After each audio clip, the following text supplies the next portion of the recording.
আপনি কি জানেন পৃথিবীর সবথেকে উঁচু হোটেল কোনটি? World tallest hotel.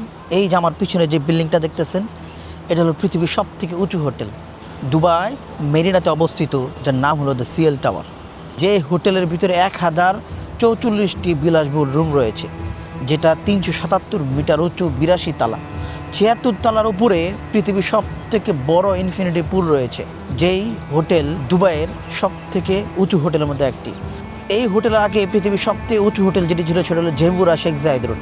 সেইটা রেকর্ড 2025 সালে ভেঙে আরেকটা হোটেল বানিয়েছে দুবাই, যেটা পৃথিবীর বর্তমান সবচেয়ে উঁচু হোটেল।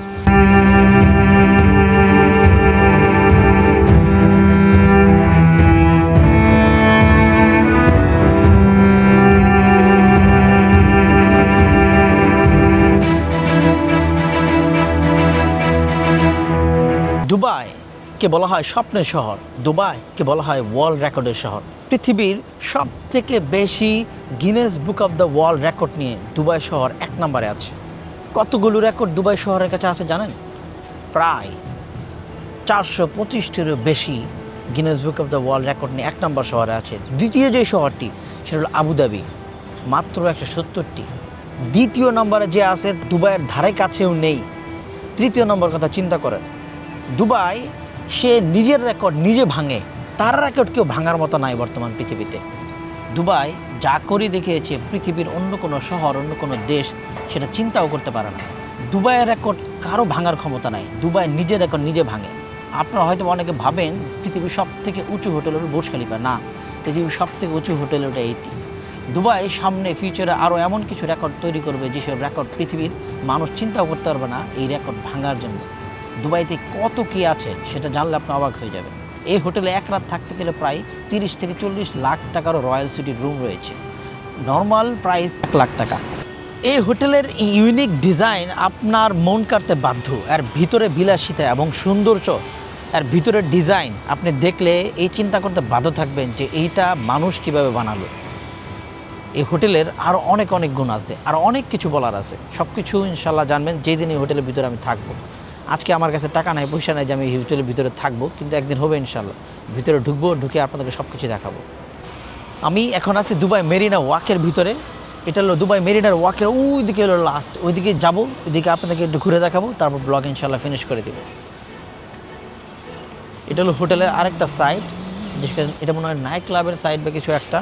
এটা হলো দুবাই ক্যানেল, এই যে দুবাই মেরিনার ভিতরে যেটা এটা বানিয়েছে, এটা সম্পর্কে আলাদা একটা ব্লগ আসবে। এটা ইতিহাস সম্পর্কে, এটা বানালো কীভাবে, মানুষ কিন্তু বানিয়েছে, এটা কিন্তু ন্যাচারাল না।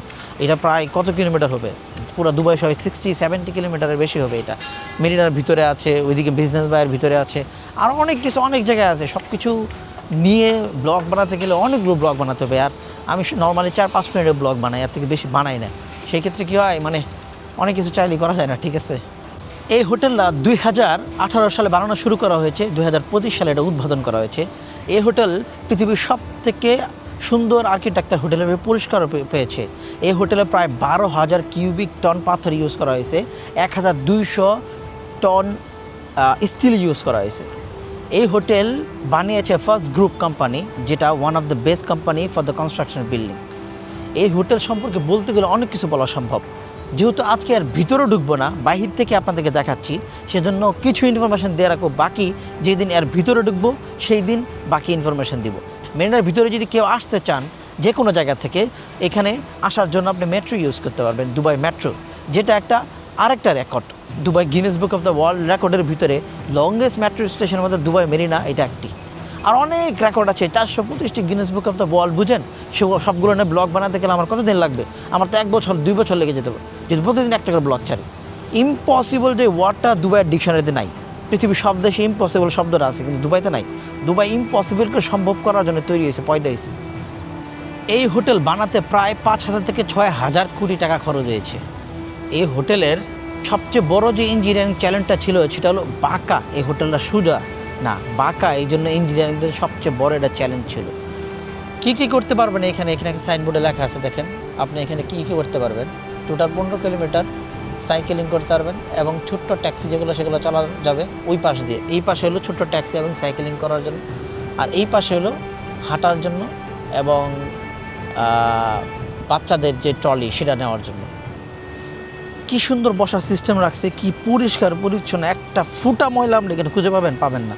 এখানে সাইকেল রাখছে, সাইকেল নিয়ে আপনি পুরো জগিং করতে পারবেন এবং ঘুরতে পারবেন, সব কিছু করার জন্য সিস্টেম আছে এখানে। অ্যান্ড এখানে দেখছেন এটার মানে কি, এখানে স্লো রাখতে বলছে, যে স্পিড বোটগুলো বা ইয়াকগুলো আসবে সেগুলো স্লো রাখতে বলছে এখানে। মেরিনার প্রতিটা জায়গার সম্পর্কে স্পেশাল ব্লগ আসবে, কারণ আমি ভিডিও বানাই 5-6 মিনিটের, সেখানে অনেক কিছু বলা সম্ভব না। আপনাদেরকে প্রত্যেকটা নিয়ে আলাদা আলাদা ব্লগ বানাতে চাই প্রতিটা জিনিস সম্পর্কে বলার জন্য। এই জন্য ছোটো ছোটো ভিডিও বানাই, ছোটো ছোটো বিষয় নিয়ে, যেখানে যতটুকু দেখানোর প্রয়োজন ততটুকু দেখানোর চেষ্টা করি, এবং প্রতিটা বিষয় নিয়ে আলাদা আলাদা স্পেশাল ব্লগ আসবে ইনশাআল্লাহ। এখানে রাস্তা বন্ধ, যদিও বা এই দিক দিয়ে আরেকটু যাওয়ার কথা, ওই পাশ থেকে যাওয়া যাবে, ওই পাশ থেকে ওই লাস্ট পর্যন্ত যাওয়া যায়, স্কাই ডাইভ পর্যন্ত দুবাইয়ের। এখানে রাস্তা বন্ধ, এখানে যাওয়ার কোনো সুযোগ নাই। আজকের ভিডিও যদি ভালো লাগে, ভিডিওটা পারলে লাইক কমেন্ট শেয়ার করে পাশে থাকবেন, এবং ইউটিউব, ইনস্টাগ্রাম, টিকটকে আমাকে ফলো করে রাখবেন। আমার ইউটিউবটা একটু গ্রো হতে সময় নিচ্ছে, ইউটিউবের অনেকগুলো ভিডিও ডিলিট করা হয়েছিল মাঝখানে, এই জন্য। আর এই জায়গা দুবাইয়ের ওয়ান অফ দ্য, মানে দুবাইয়ের সবচেয়ে সুন্দরতম জায়গার মধ্যে একটি। এত শান্ত, সকালবেলা আসছি, ঠান্ডা আবহাওয়া। এখন বর্তমানে দুবাইয়ের ওয়েদার হলো বেস্ট। এই সময় যারা দুবাইতে আসবেন তারা দুবাইয়ের আসল ফিলিংসটা, আসল মজাটা পাবেন। আর এখন দুবাইতে অনেক কিছু তো ছাড়ও দিছে, ডিসকাউন্ট দিছে, যেটা আরও ভালো। তো আজকের ভিডিও এতটুকুই। সবাই ভালো থাকবেন, সুস্থ থাকবেন। আসসালামু আলাইকুম রহমতুল্লাহি ওয়া বারাকাতুহু। Bye bye. কি সুন্দর একটি মসজিদ, এই মসজিদ না আলাদা একটা স্পেশাল ডেডিকেটেড ব্লগ আসবে ইনশাআল্লাহ।